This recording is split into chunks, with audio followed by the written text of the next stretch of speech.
Hey guys, let's get more news about Warriors, but first, don't forget to subscribe and leave your like.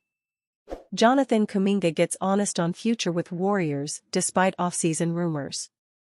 It was a long offseason for the Golden State Warriors, who began the summer by saying goodbye to Klay Thompson and spent time afterward trying to land Paul George and Lauri Markkanen. A trade for the Utah Jazz star, in particular, seemed possible but ultimately did not get done after the Warriors reportedly refused to part ways with Jonathan Kuminga or Brandon Podziemski. If executed as reported, the trade would have seen a sizable chunk of Golden State's team heading to Utah in exchange for Markkanen.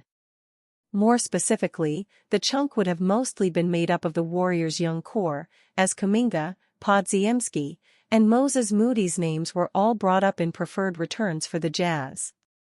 Ultimately, the Warriors decided against trading any of their young players and Markkanen signed a long-term extension with the Jazz. According to Kuminga, that shows the trust Golden State general manager Mike Dunleavy Jr. has in them. It's not too many people that believe in young players, but I feel like Mike believes in the young guys he's drafted, the young guys he's been around, Kuminga said on the TK show. He watches them in practice, how they're going to fit with some of the vets we have.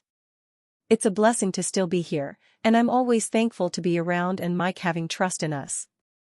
Obviously, I don't feel like he made a bad choice. I see Brandon working, I see Moses, I see myself, I see Tracy. I feel like the more we stick together, we'll have a great future. While the Finnish forward didn't come to the Bay and Thompson left the team in free agency after more than a decade, Golden State was active during the offseason. As part of Thompson's sign-and trade to the Dallas Mavericks, the Warriors acquired Kyle Anderson and Buddy Hield from the Minnesota Timberwolves and Philadelphia 76ers, respectively. Additionally, Golden State signed DeAnthony Melton, who averaged 11 points per game for the 76ers last season. How much the additions will be able to help the Warriors remains to be seen, though. Despite another All-NBA season from Stephen Curry and improved play by Thompson post-All-Star break, Golden State finished in a tie for 9th place in the Western Conference before being summarily eliminated from playoff contention by the Sacramento Kings in the play-in. The Warriors will open their 2024-25 season on the road in Portland. Coincidentally, Golden State will play Markkanen and the Jazz in the second game of the season for both teams. Former Lakers two-way player Blake Hinson agrees to contract with Warriors. The Los Angeles Lakers recently made one of their only roster moves of the summer, bringing in Christian Koloko on a two-way contract. Considering all three of the Lakers' two-way spots were already taken, they had to waive Blake Hinson in order to bring in Koloko. That couldn't have been an easy decision for the front office as Hinson was someone they liked coming out of college, signing him to the two-way deal as an undrafted free agent. Despite Hinson's impressive three-point shooting ability, he found himself as the odd man out as the Lakers had a need in the front court after the injury to Christian Wood. With the start of training camps on the horizon, Hinson did not have much time to find a new team after being waived. He did so though, as Michael Scotto of Hoops Hype reported that he signed an Exhibit 10 deal with the Golden State Warriors. With Hinson signing an Exhibit 10, he will likely spend training camp with the Warriors and then play for their G League team in Santa Cruz this season. That's not as good as a two-way contract, but it is at least an opportunity to show what he can do.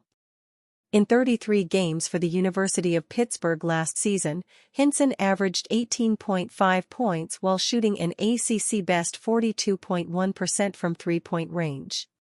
He earned All-ACC first-team honors and ranked second in the conference in three-point field goals made and third in points per game. In 8 Summer League games for the Lakers, Hinson averaged 10.9 points and 2.5 rebounds while shooting 32.8% from three-point on 8.0 attempts. The Los Angeles Lakers are expecting big things out of new head coach J.J. Redick, who comes in with no previous coaching experience. Redick seemed to be the Lakers' target throughout their process, and now they must hope he can deliver as the team is desperate to win another title with LeBron James. Although Redick is an unknown as a head coach, the expectation is he'll revamp Los Angeles's offense. Redick has spoken at length on broadcasts and his podcast about the importance of three-point shooting and spacing, and he'll likely be implementing those concepts in his offensive scheme. Redick is a believer in the five-out offense, and he explained what it means. Via Hassan Minhaj doesn't know. I think it's a little more nuanced than just saying it's five out and every team is different, Redick said. Again, in the NBA you want to maximize spacing. That's what it comes down to. So for the Denver Nuggets, they want to score in the paint, so when they go five out, it's to get to the paint. And what they rely on is, let's say the ball goes here, now Jokic has it here. We're just gonna cut, this could be a pin down, this could be a rip screen, that's Aaron Gordon going to the basket. I think when people say, oh, everybody's just spaced five out, and people think it's like this guy going to his bag every single time and jacking a three. That's not what it is. Five out is just a way to maximize spacing so that whatever your particular team likes to do and wants to do and can do well, you can run different actions out of five out. There is a misconception that five-out offense exclusively means shooting threes, but as Redick points out, it's much more than that. The modern NBA is predicated on using spacing to generate shots either at the rim or beyond the arc, and it sounds like Los Angeles will be adopting those principles. Redick is already talking to his players about embodying these concepts, as he said he wants someone like Rui Hachimura shooting more three-pointers. Hearing Redick talk about the offense is encouraging, but it remains to be seen how it actually translates on the floor. Bold Jimmy Butler to Golden State Warriors claim made amid Miami Heat exit rumors.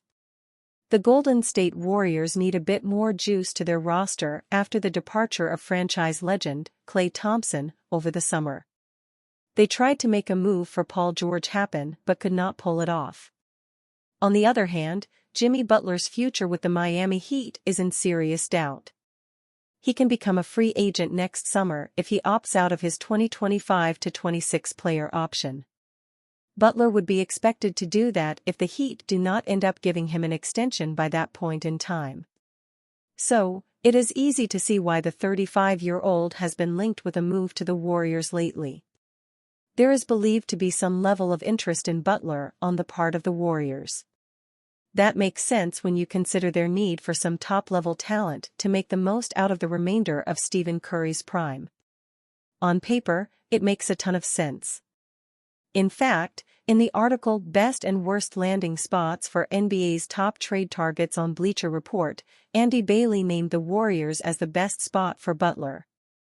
Both Curry and Butler are in their mid-30s. So, the championship window will be short. But the Warriors, who have won 4 rings over the past decade, should be willing to take that risk to go on another run for the mountaintop with their legendary number 30.